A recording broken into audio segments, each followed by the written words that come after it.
Okay. Okay. Well, good afternoon, everybody. Or good evening if you're in the UK. This is Patrick from the Poison Pen Bookstore in Scottsdale, Arizona. And we're always delighted to have with us Martin Edwards, who usually has about 4 or 5 different projects going at any time. Right now, we're going to be talking about the brand new book, Miss Winter in the Library with a Knife. What a great title.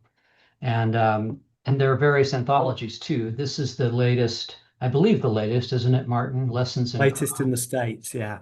Yeah. Yeah. But And then there's a Christmas Crimes one coming very shortly. Is it in November? The British Library, you've got a new Christmas Crimes Mm. volume Yeah, coming as yeah, well. Death in Ambush, yeah, yeah. That's it, right? there's another book downstairs which I'll go fetch and bring back up to show later.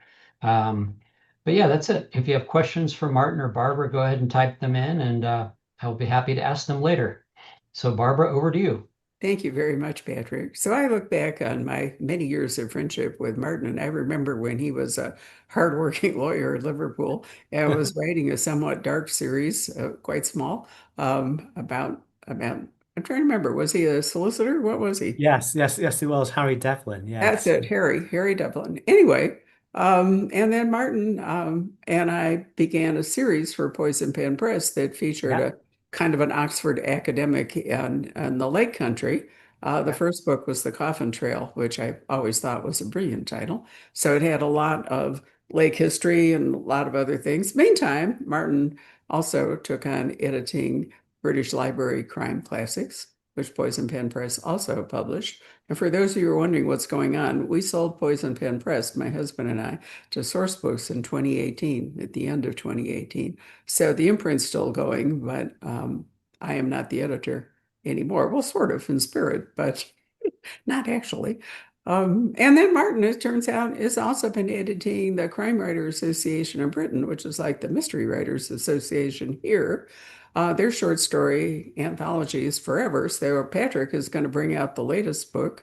And I have a list, in fact, of the contributors to it, which includes the late Anne Perry, uh, yeah, a yeah, very longtime friend. yeah. So, meantime, he also wrote a second series about Rachel Savernick, which Yeah. were tapping into Martin's Gothic side. He has a deeply Gothic side. You don't look Absolutely. like a Gothic side, but you actually love that, don't you? Yes, it's catharsis, really, Barbara. But yes, I love writing those books. They're great, great fun to write and intricate, as you say, golden age Gothic mysteries. And I'm working on another one at the moment, which is actually set in the Lake District. So that one's going to be called Fever Island, and that too is very enjoyable to write. Well, I can see that you're having fun with them. So basically, you're kind of doing a spin on an Agatha Christie country house murder, Yeah. or some kind of a closed murder with these books, whether it's a train or whether it's a remote country estate or whatever. And Rachel is a woman of independent means. Always a useful thing in a sleuth, don't you think? Absolutely essential. Yeah, yeah. Right. So she answers to no one. And even though she is pretty brave for a woman on her own in the 1930s, she can afford it. So too bad. And so she has various help. The second book, I think it was the second or was the third, was very much like The Fall of the House of Usher. It was very much a kind of not so much Yes, Christie, Mortmain but Hall, the right, second book. Yeah, actually, yes. Oh, what was the title of that one? Mortmain Hall. Mortmain Hall. That's right. And you're absolutely right. It's very Edgar Allan Poe. It is, right. Since I unfortunately gave away my only copy of Miss Winter in the library with the knife, I don't have any handy look at all of Martin's publications, which will go on forever. But anyway, we are here to talk about this is so far a one-off book, but it's certainly possible that Martin will write something else in this universe. And one of the things that it features, which Martin has sort of brought back from the golden age, is something called a clue finder. And Martin, I don't think I told you, but when I did Jeffrey Archer's book launch a week ago Sunday, a book that is set at the 2012 Olympics, in which there are 22 or 23 actual uh, sabotaging incidents I'm trying to remember how it went. 13 of them were true, 9 of them he made up. He was able to interview people responsible for security and so forth. And at the end, he has his own version of a clue finder, which is Right, you right. have to figure out which of the incidents are true and which of them he made up. Um, so I pointed out to him that he'd taken a lesson from you. So tell us about a clue finder. Where does it come from and how do you actually do it? Yes, well, where does it come from? It comes from the Golden Age. It originated in 1928, I believe. A very good writer called J.J. Connington, who was a Scot. He was an academic. He was a professor of chemistry, he wrote books about chemistry. His real name was Stuart. And he wrote very good, quite elaborate fair play mysteries. And in this particular book, called the Eye in the Museum, he he introduced at the end the idea of demonstrating that he played fair with the reader by putting the clues in the text so the reader could solve the mystery ahead of the great detective if they were so inclined. And he did it by way of footnotes, but that was the first example that I'm aware of. So I think that I'm pretty sure that was the first one. And it was an idea that caught on. And a whole range of other writers in the Golden Age style, both British and American, uh, became interested in this idea of not just playing fair with the reader, but showing that they'd done so by having a clue finder at the back of the book. So John Dixon Carr did it, Edmund Crispin, Elspeth Huxley, who wrote, as well as her non-fiction books, she wrote a number of mysteries set in Africa. Um, and in many ways, the most intricate and elaborate were written by an American writer called C. Daley King, who wrote a number of very complicated mystery novels, which have very, very extensive and elaborate clue finders at the end, because he was very generous with his clues. And he demonstrated that by having these very extensive clue finders at the back. And this idea continued into the 40s. Dixon Carr and Crispin were writing clue finders at that time. But then it kind of faded out as the Golden Age faded out, and it basically disappeared from sight.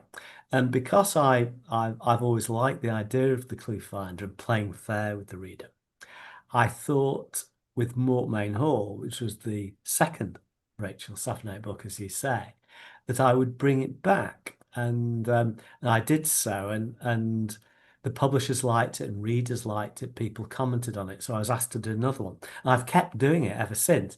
So much so that the publishers have now got me to write a clue finder for the first book, Gallows Court, which was written in a different way and is less of a detective story than the other books. It's more of a thriller, a psychological suspense. But I found when I went back to it that there was enough material to create a clue finder. It's shorter than the others. Mhm. There aren't as many clues, but there are enough to make it worthwhile. And that leads me to the second part of your question, which is how do you go about it? And it's a twofold approach. I think when I'm writing, because I've always liked, really from day one with the very first Liverpool books, the Harry Devlin books, I've always liked the idea of the fair play whodunit.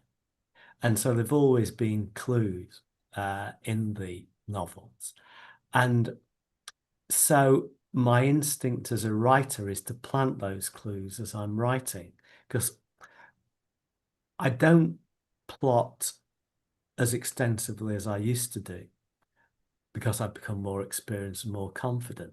But I still, with most of the books, Gallows Court being an exception, I still have a clear idea of what the big reveal is going to be at the end.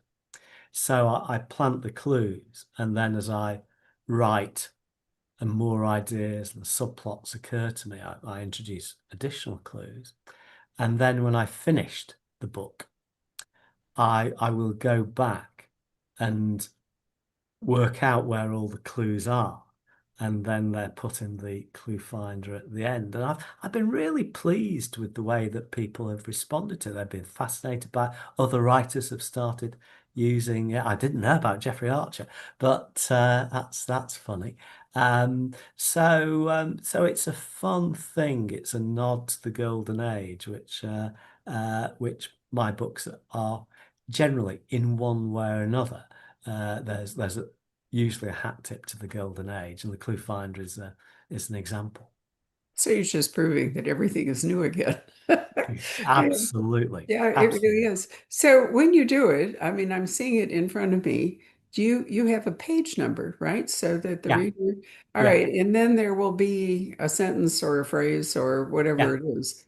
Taken And from the the text. idea Yeah, is that when you were reading the book, without cheating by looking at the clue finder, which of yeah, course is certainly possible because it's not sealed, yeah, when you got to whatever that page in that bit of text was, it would have alerted you to um, something rather important yeah, going to happen in the story. yeah. Um, do you think that Christie sort of did that in her? I'm trying to think if there are Yes. moments. It's been so long since I've read Yeah. them. She Um, didn't have there was something else. Ellery Queen did this a lot, as you know, the challenge to the reader, the right. formal challenge, and quite a number of other British and American writers did that as well. And she didn't have a formal challenge to the reader, a page where the reader is Right. challenged, and she didn't have a formal clue finder. But in the way that she wrote, in spirit, she was doing both those things because there's a time in the book where you realize, or Poirot says, or, all the clues are here, I know what's happened. So that's the implicit challenge to the reader. And at the end, when the explanation is given of the mystery and the subplots, whatever, um, there's an implicit clue finder because you're told about the things that led Poirot or whoever it might be to solve the puzzle. So although Christie didn't do it explicitly, Yeah. she was very much in tune with it in spiritual terms, if you like. Yeah, she was. I mean, I've always loved the fact that she wanted her books to be so short on the Yeah, idea that people would read them in one sitting. yeah, Often, I think she said between dinner and bed, yeah, so that they could keep the whole thing in their head at yeah, once, and that would make it easier to work yeah. out the puzzle, as you say. But I gather that her publishers pointed out to her that there was an enormous waste of paper that came from of the signatures, and so they forced her to write longer than she actually wanted to. Yeah, Um, and that's it's an interesting trend. You can't decide. In some ways, books have grown longer, and in some, there's a little bit of a trend to go shorter. So you've got the romantics, yeah, which are blowing up to, hundreds of pages, 600 pages, 800 pages, whatever. But then you have some books that are, working their way down to a couple of hundred, yeah. depending. So That's it is a true. time of some experimentation. Mm. So, Miss Winter in the library with the knife, will it be Yeah. a spoiler if we talk about where the title comes from, or do you want to leave the reader to figure it It out? will not be a spoiler because it was very random. I've got to be completely honest. It was very random, and it's a book that's different from my other books in many ways. Even though it's got a clue finder, it's got many golden age references. It is a contemporary novel, so it's set in the present, unlike the Rachel Savenay books, set in the early 1930s. But it's got many Christie style illusions of one kind or another. Um, but it was different, particularly because of all the novels that I've written, of all the books I've written, it's the only one where the suggestion came from an editor. And as you know, I'm very obedient towards my editors, Barbara. You've edited me brilliantly for many years, and as you know, I'm fairly obedient. But although I have Reasonable. my own Yeah. ideas too. But this was different. And what happened was that my agent pitched to the editor in Britain, the head of Zeus, the idea of two more books about Rachel Savenay. And she said that that was great, but she'd like a third book in between the Rachel Safanate book, which is number 5, called Hemlock Bay, and the one I'm writing at the moment called Fever Island. She wanted a Christmas mystery. And my initial reaction, I've got to be honest, was very negative because there are millions of Christmas mysteries. And of course, the British Library is partly to blame for this because we Yes. have Mystery in White, and books with snow on the front cover became a big thing from then onwards. So I thought it would get lost in an avalanche of snow, really, snow-covered book artwork. So I was fairly resistant. And the editor was someone who had inherited me. I'd not worked with her previously, I'd not met her. So we met, we had lunch, it was a very long lunch, and she talked me into it. And by the end of this very pleasant lunch, I was very pleased by her enthusiasm and motivated by that. And by the end of the lunch, having gone into the lunch really not fancying the idea of writing a Christmas book, I'd come up with the idea that is actually the big reveal in the novel. And that many things changed over the course of writing the book, but that big reveal stayed in place.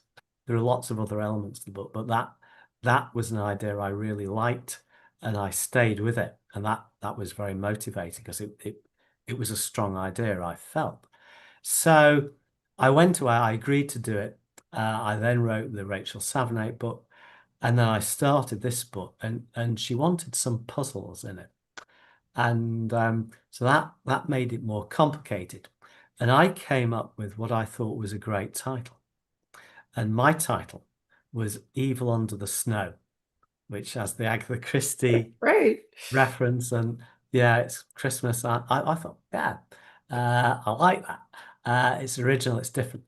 Anyway, the message came back that the sales team weren't convinced by it. So I was disappointed by that.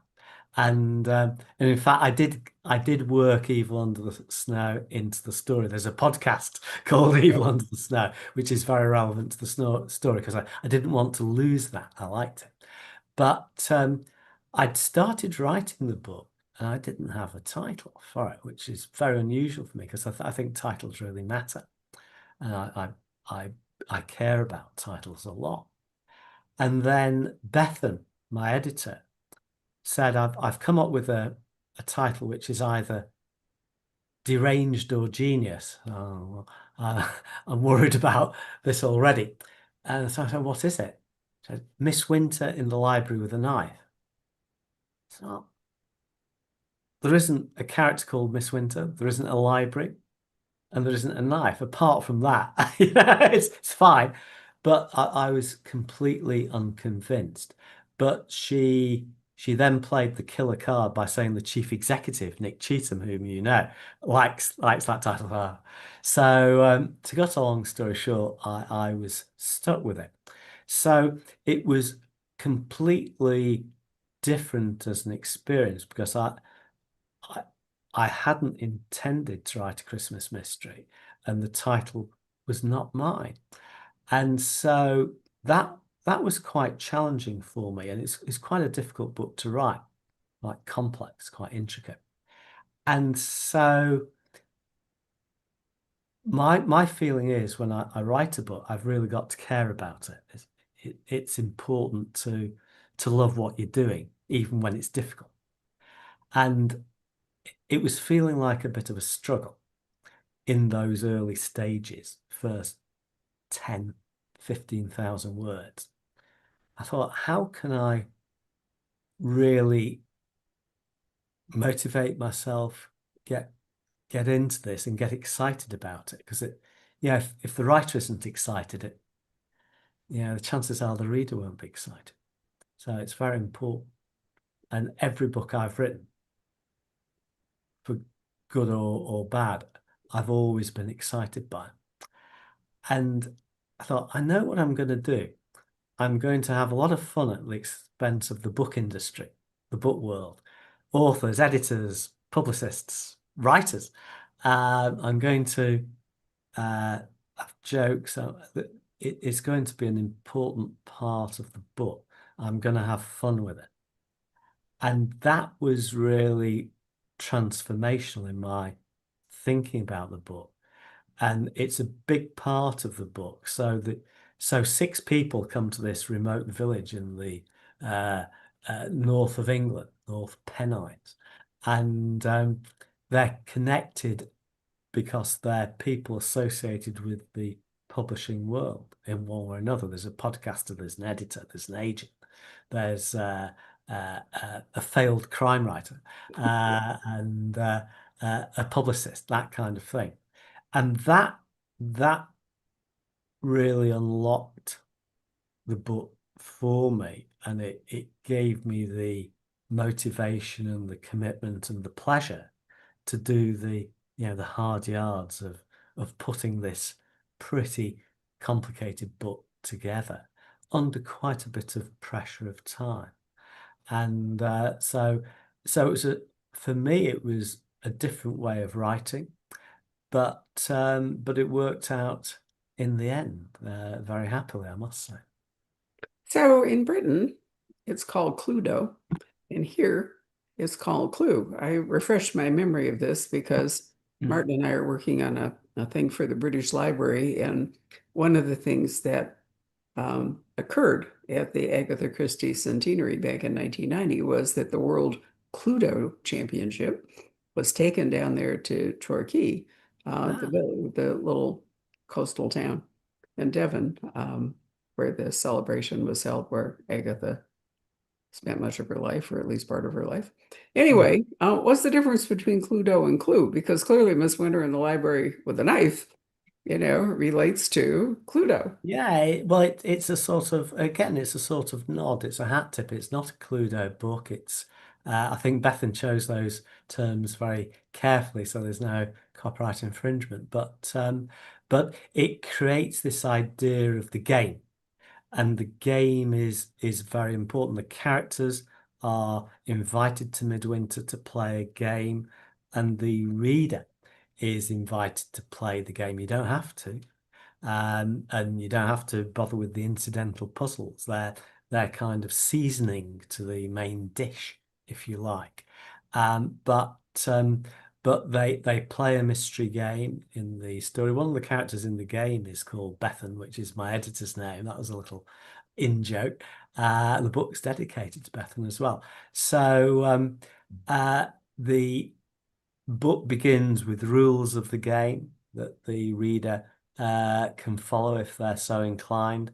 And it's then a question of trying to solve the mystery and how many of the clues in the clue finder they can actually pick up by the end of the book. So, Very true. so on a number of different levels, it's a book about playing games.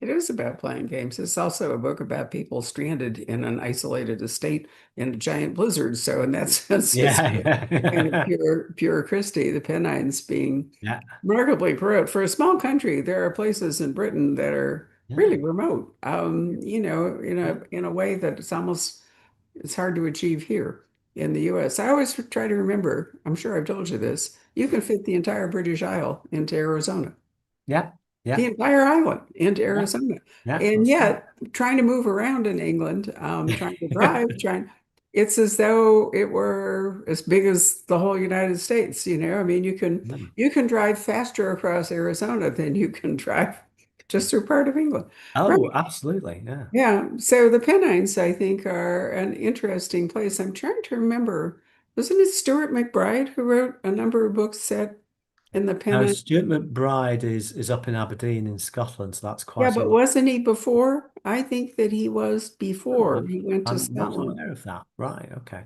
I'm pretty sure if it wasn't Stewart, it was somebody similar. But anyway, and there was a very entertaining book by an American author who set her book in the Pennines, the name of which I'm completely unable to remember at the moment. But part of the point of the book was the beautiful scenery, Hmm. and she was able, as a small village that decided to host a mystery weekend as a fundraiser. Right. You'd really like it, and then sort of it all went bad. Um, and of course, since she was American, she could be forgiven for Yeah. Yeah. getting Yeah. getting Yeah. the odd thing wrong. But the scenery was important, and it's important in this book. But Yeah. I don't want to give it away. But the way this title is revealed to you, the way it comes is really fascinating. And I must admit, Martin, that in trying to solve the cryptogram, it took me a while to figure out what you were actually doing. So you must have had just a wonderful time. Yeah, it was as I say, it was a different experience, and it was very challenging for quite a lot of the time, particularly with the time pressure. But it was the late stages when it all starts to come together, and you revise, and it becomes more elegant. The first version was very raw. I felt I wasn't happy with it, but the more you work on it, of course, the more you make it make sense and make it sensible in an artistic way as well. That's important.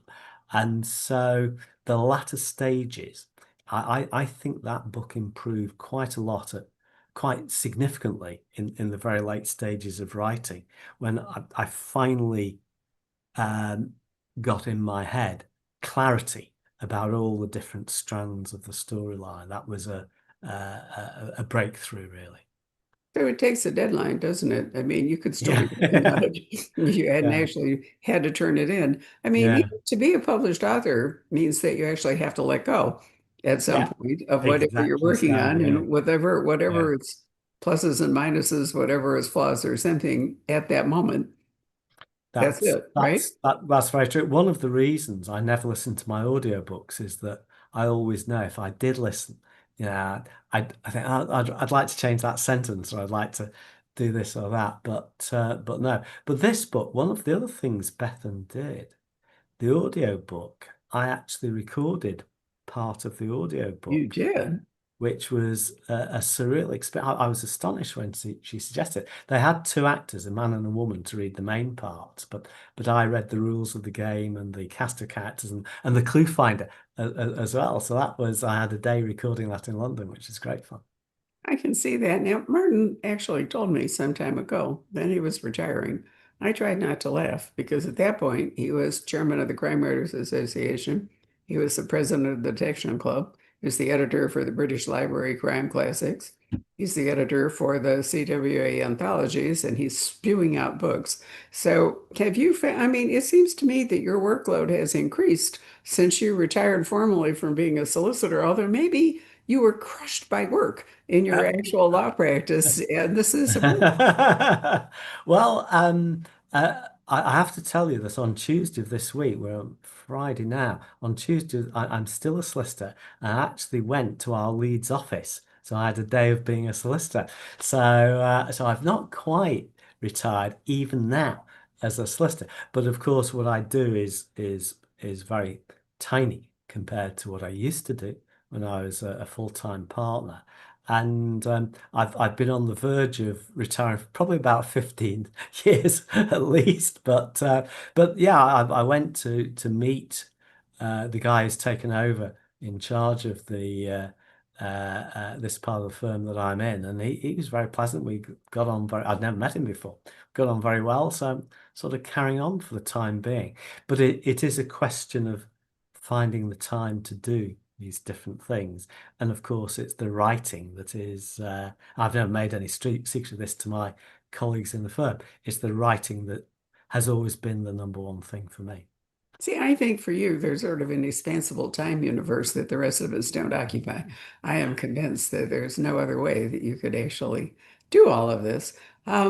So, Patrick, if you are there, pop in and let's look at the CWA anthology, which I am anxious to see because it's supposed to be really a beautiful book. Mm, It is indeed. Look at that design. Oh, And it's wow. got It the is. it's got the edges, the page edges. mm. Right. It's a neat size too. It's kind of a smaller format Yeah, hardcover. yeah, yeah, Really yeah.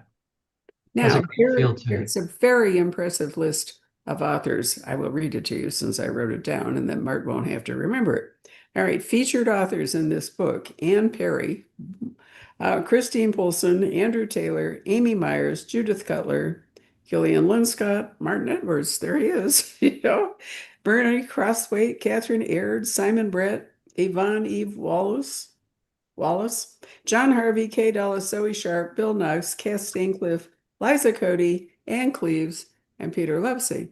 Now, those of you who are paying close attention will know that some of these authors are deceased.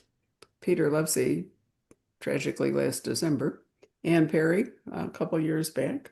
I'm not even sure. Is Catherine Aird still alive? No, it was she who died last December. Peter died in May, I think, of this year. But we lost both of them in the last 12 months, very sadly.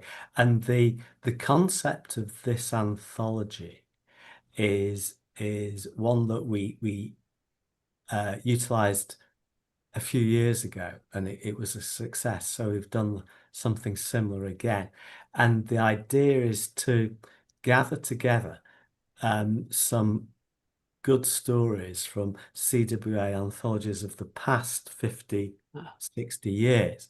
So these are not new stories, but a lot of them have not been around for a long time. And it gave me the chance to reintroduce some of these excellent writers to a new readership, I hope. And the publisher, Flame Tree Press, is a very interesting company. It's been around for about 20 years or more in Britain, and they're very big in the gift industry. Ah, They're very big on books as beautiful things. They produce a lot of books, very often collections of short stories, not always, but a lot of short story collections in different genres. And their USP is that the books are quite beautifully produced, so they're ideal gifts, and they're sold in gift shops where no other books are sold, that kind of thing. And they've been publishing the CW anthology for a number of years.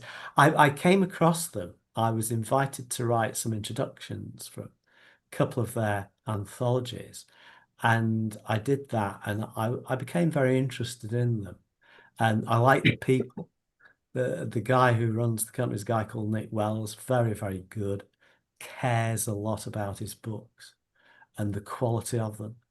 And so I approached Nick to see if he'd be interested in taking over the CDB anthology, and he was.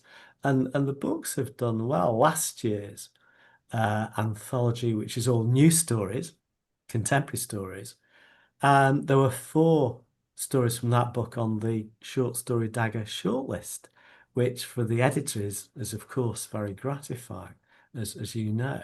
So that's very encouraging. This book, as I say, is stories that have already been published, but years ago. And again, it's beautifully produced, and I hope that people will discover authors they're not previously familiar with. It's one of the appeals of an anthology, as well as some great favourites like Peter Lovesey, of course, right.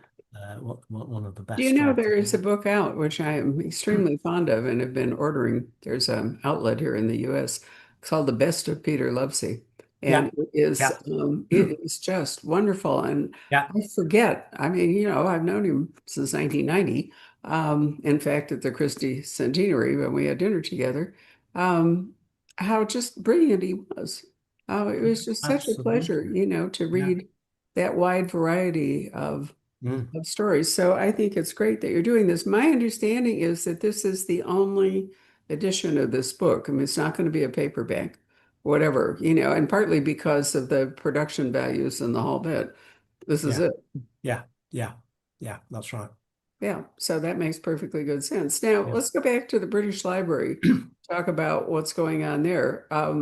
How, I mean, the British Library is not every month, but reasonably close. What are there? Maybe like It, 8 different books a year? no, it is every month. It There's is one a every month, month? 12 a year. So it's been going for 12 years now. So we're almost at 150 titles.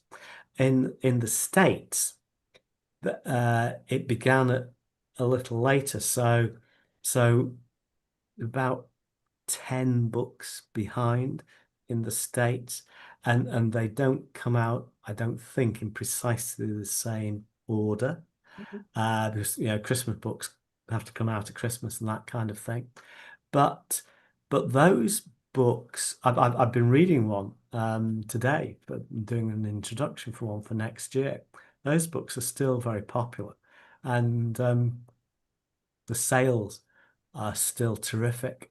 And yeah, the demand, the enthusiasm around the world is still very high. So British Library is very committed to continuing that series indefinitely, which I'm very happy about, of That's course. wonderful. And of course, they lucked into, or cleverly, you all figured out that using the old railway posters was Yeah.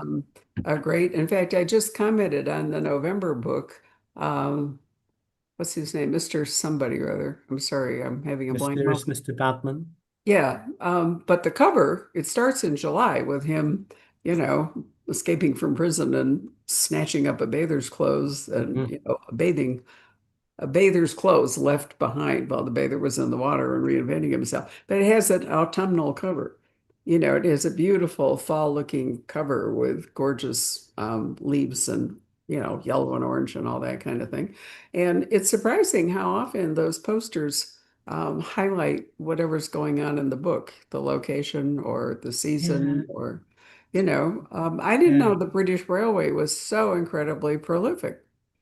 Yeah, well, it was a big thing in the 30s and 40s. And the story of the covers is that Rob Davis, who was the editor originally, he had an art publishing background, and they published a few crime classics that didn't do anything at all. And he had the idea of using these posters because the British Library owns the rights to those posters. That's how it happened. So it wasn't costing them anything to use them. And I think the covers are actually kept. The artwork is kept in the V&A Museum, not in the library itself. That was certainly the case at the time he started. And he had that idea. He told me about that idea back in 2013 when I met him, which was the time that he invited me to write a couple of introductions, and that's how it began. So the my introductions coincided with the first of the railway covers, and the sales absolutely took off. And of course, I'd like to think it's the erudite and informative introductions, but of course, it's the wonderful covers. And those covers became very popular with Waterstones, Mhm. booksellers, big chain of booksellers in the UK, and then the independent bookstores here. And it really that those first books written by John Bude took off, and then from then on it's been a non-stop success story. Amazing. He and I never would have anticipated it at all. Well, Amazing. I mean, it's interesting to see the Christiana brand has been selling very well. All the books Yeah. by Lorac. Yeah. You may not know this, but at one point, I went to reorder some of the earlier titles. I think it was by Lorac. Pretty sure it was. Anyway, and they were gone. And so I wrote with some outrage to the U.S. publisher, and I said, what? Because they have a tendency to move things away or put them into print on demand or something. Anyway, he agreed that they should all remain available, and so that's gone away, and now you can Excellent. get them all. Excellent. Right. I think they're wonderful, Patrick. We have a whole display in the store, don't we? We keep it Yeah. going all the Yeah. time. They're really beautiful aesthetically too. Yeah. And they look really nice on a shelf all Yeah. together. And They're I'm very sure handsomely done. It's a yeah, quality paperback at a reasonable price. I think they were 12.99 when we started, and now I think they're either 14 or 16. I can't remember, but they're 15. still in a lower range format.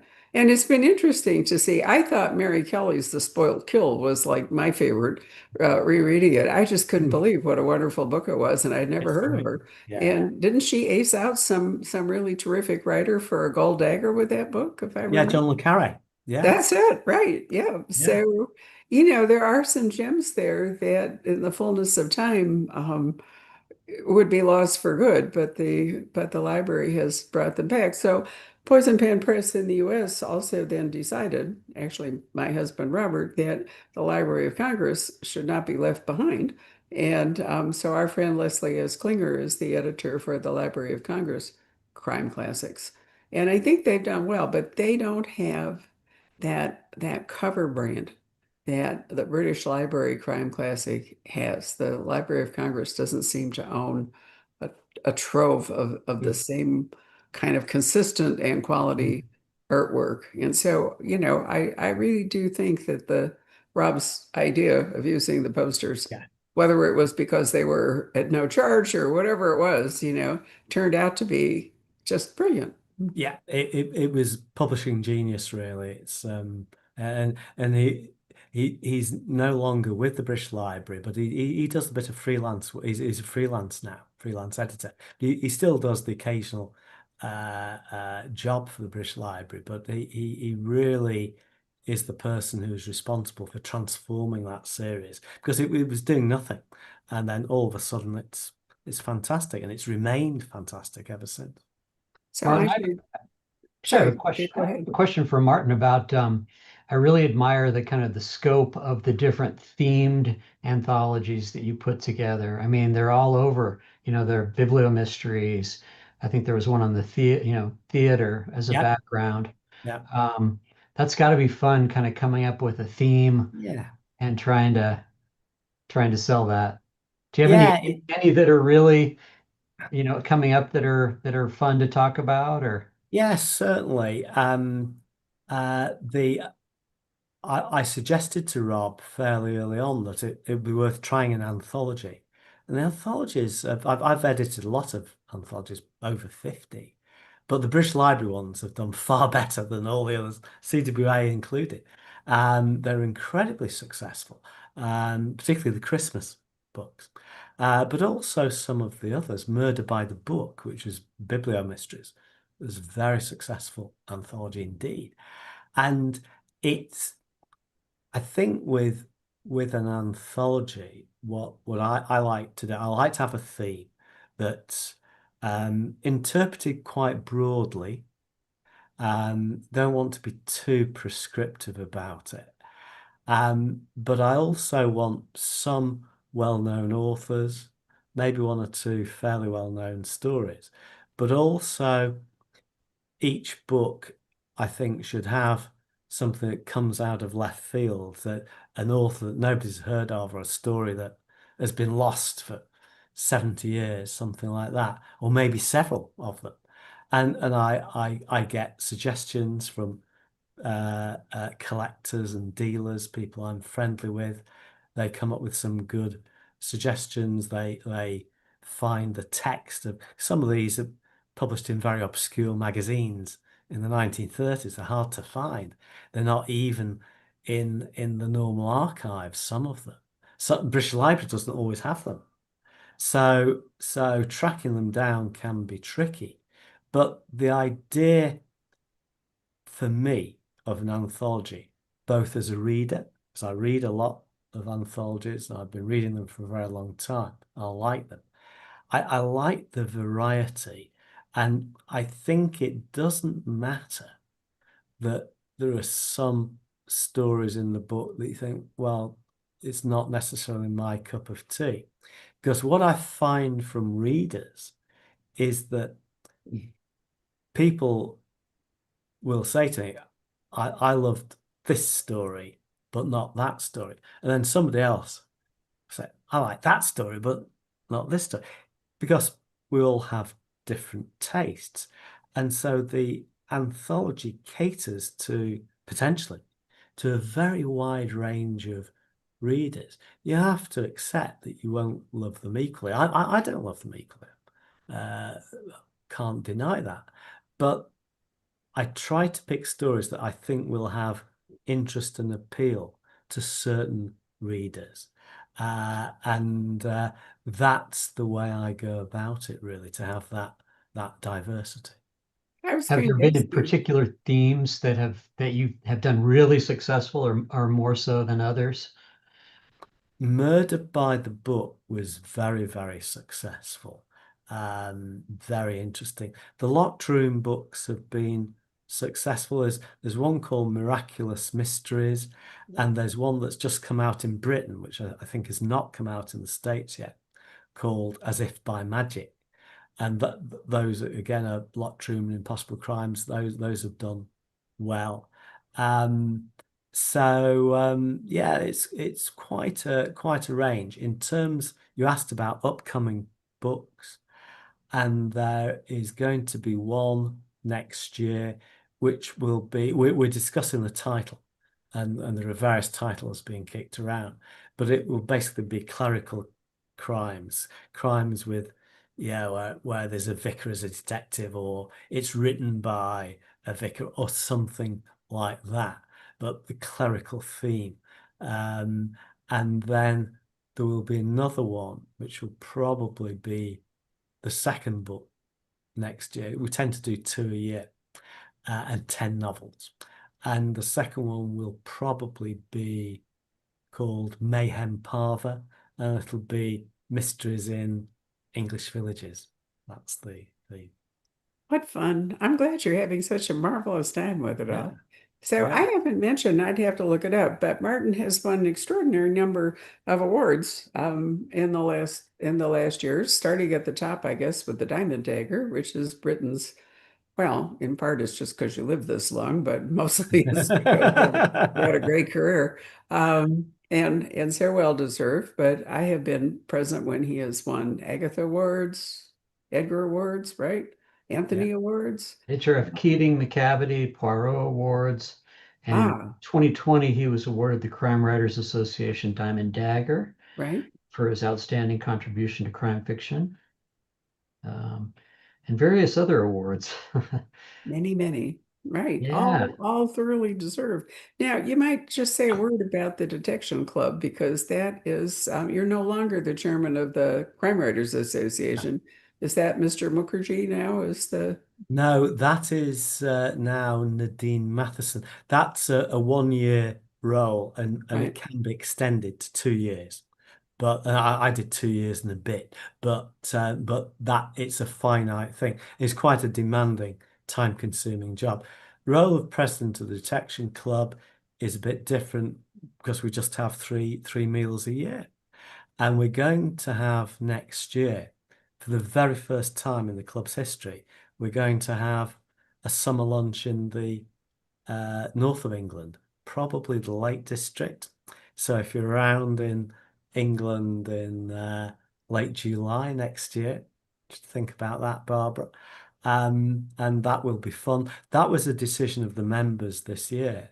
They decided that that would be a good thing to do, and I'm very pleased about You it. know, you should look up the Harrogate Festival and try to coordinate the dates because people coming from away would be probably interested in doing both if they coincided. Not coincide, but It will be about a week after that.